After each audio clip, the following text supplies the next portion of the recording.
सेठ साहब, पाकिस्तान की सियासत में ब्यूरोक्रेसी हमेशा ही एक कलीदी किरदार अदा करती रही है। वो अयूब खान साहब हों या बाद में इमरान खान साहब की ब्यूरोक्रेसी को राम करने की कोशिश बहुत मुश्किल होता है अगर कोई सियासतदान उनको ललकारे या उनके हवाले से कोई बात कर दे, और वो भी जो आपका डिफेंस मिनिस्टर हो। देखिए, ख्वाजा साहब के एक दोस्त हैं, वो एक ज़माने में रिटर्निंग अफसर थे।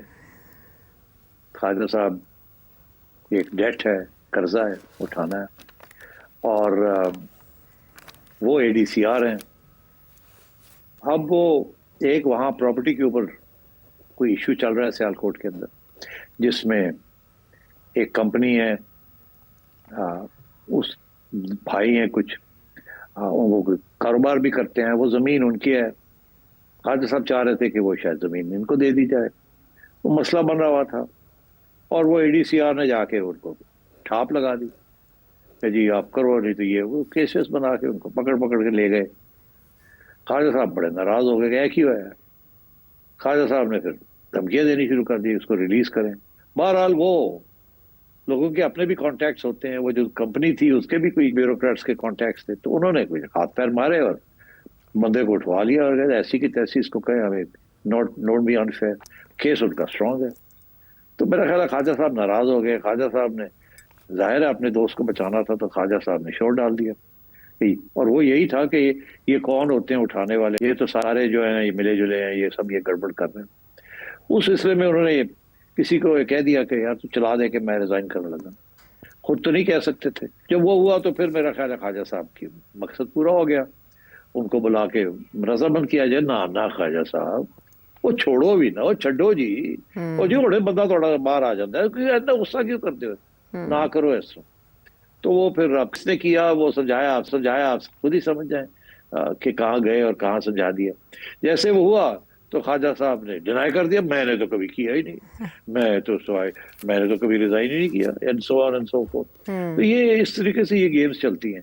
अब जो इल्जाम उन्होंने लगा दिया है, थोड़ा सा गुस्से में आके वो करते हैं, उनका है इशू, गुस्सा जल्दी चढ़ जाता है ख्वाजा साहब। आपने देखा कभी कभी वो ऐसी ऐसी बातें भी कर देते हैं, बाद में पछताते हैं।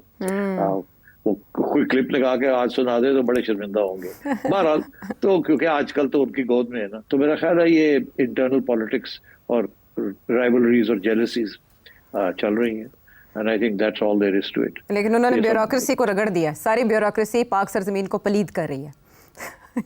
ये उनका ट्वीट कह। अच्छा, अब सारी ब्यूरोक्रेसी, सारी सिविलियन ब्यूरोक्रेसी का मतलब है।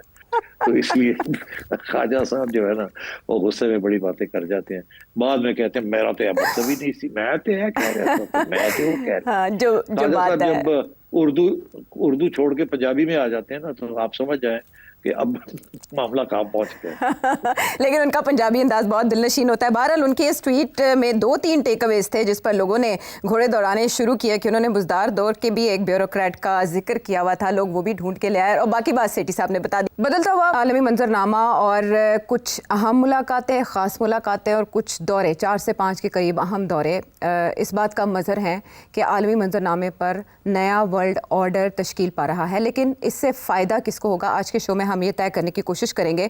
और इस सिलसिले में सबसे ज़्यादा हलचल अमेरिकन प्रेसिडेंट की टैरिफ पॉलिसी ने मचा रखी है, जिसके सबब बहुत से ममालिक असर नौ अपनी जो पॉलिसी है उनको तश्कील देते दिखाई दे रहे हैं, या इस तरफ दौड़ धूप करते दिखाई दे रहे हैं। सेठी साहब, अमेरिकन प्रेसिडेंट डोनाल्ड ट्रंप ने जब इंडिया के लिए इब्तदाई टैरिफ का ऐलान किया तो कहा कि वो सज़ा के तौर पर कुछ जुर्माना भी आयद कर सकते हैं, क्योंकि भारत रशिया से तेल खरीदता है। उसके जो भी मुज़मरात हैं या बैकडोर पे जो भी है वो अपनी जगह पर अलग बहस, लेकिन ऐसे लग रहा था कि इंडिया बर्फ़ पिघला देगा, और आपने भी कहा कि वहाँ कोशिशें की जाएंगी कि अमेरिका के साथ मामला बना के रखे जाए। लेकिन अमेरिकन प्रेसिडेंट डोनाल्ड ट्रंप ऐसे लगता है किसी जल्दी में है। उन्होंने अगले 25% को भी फ़ौरन आयद कर दिया, अगरचे उनका इतलाक 28 अगस्त से होगा, लेकिन हमें मीनवाइल इंडिया भी अपने कार्ड शो करता दिखाई दे रहा है कि अजित डोवल फौरन ही मॉस्को के विजिट पर रवाना हो गए। वहां पहुंच के वो कुछ बंद दरवाजों में मीटिंग्स कर रहे हैं। अब मेरा सवाल आपसे ये है कि ये टैरिफ नई बुलंदी पे जाना 50% का कह के, और ये भी कहना कि आगे आगे देखिए होता है क्या, और दूसरी तरफ national security adviser of India in Moscow, क्या नताइज होंगे इस सब के? आयशा, बहुत से सवाल इकट्ठे हो गए हैं डोनाल्ड ट्रंप की जो पॉलिसीज हैं, और वो फोकस इस वक्त जो अनफॉर्चुनेटली हो रहा है वो इंडिया के ऊपर हो रहा है। क्यों इंडिया इतना इंपॉर्टेंट हो गया डोनाल्ड ट्रंप के लिए?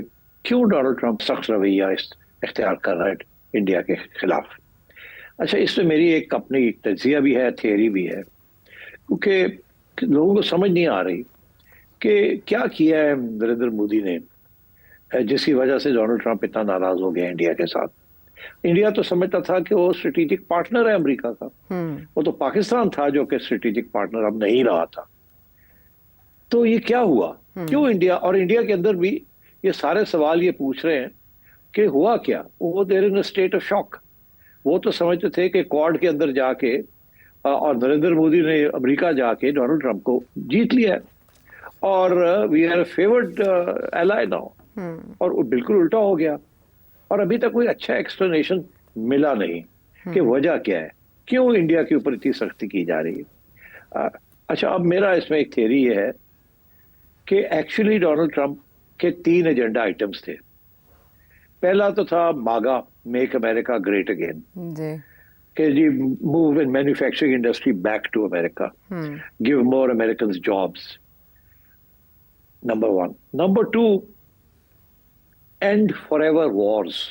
ये जो जंगें चल रही थी जो कभी खत्म भी नहीं होती थी, जिसमें ये यूक्रेन की जंग, इजराइल की जंग, और भी जंगें, इंडिया पाकिस्तान की जंग, उसका ये एजेंडा आइटम था कि इनको खत्म करना है मैंने, I will and forever Wars. और तीसरा ये था कि अमेरिकन फिस्कल डिफिसिट जो है उसको कम करना है, और उसकी एक one reason for that, America की डेट प्रोफाइल बड़ी बढ़ रही है। ये जो ट्रेड सरप्लसेस हैं लोगों के अमेरिका के खिलाफ जो कि डॉलर को कमजोर करते हैं, उनको खत्म करना था या कम करना था। ये 3 उसके आइटम्स हैं। अब इंडिया इसमें कैसे आ गया, किस जगह पे आके फंस गया। डोनाल्ड ट्रंप बात तो करता है टैरिफ्स की, मगर टैरिफ्स को वो एक हथियार के तौर पर इस्तेमाल कर रहा है। वो एक्चुअली सारा ड्रामा जो है ये किसी एक मुल्क के खिलाफ नहीं है, ये एक पूरी ग्लोबल जो रिस्ट्रक्चरिंग हो रही है, जिसमें चाइना, रशिया, ईरान, ये सारे मुल्क जो हैं, ब्राजील, ब्रिक्स, ये सारे एक नया ब्लॉक बना रहे हैं। अच्छा, एक तरफ डोनाल्ड ट्रंप को इस चीज का एहसास है। दूसरी तरफ ये है कि डोनाल्ड ट्रंप ने कहा था मैं सारे फॉरएवर वॉर्स खत्म करूंगा। इजराइल और फलस्तीन का मसला अभी तक हल नहीं कर सका।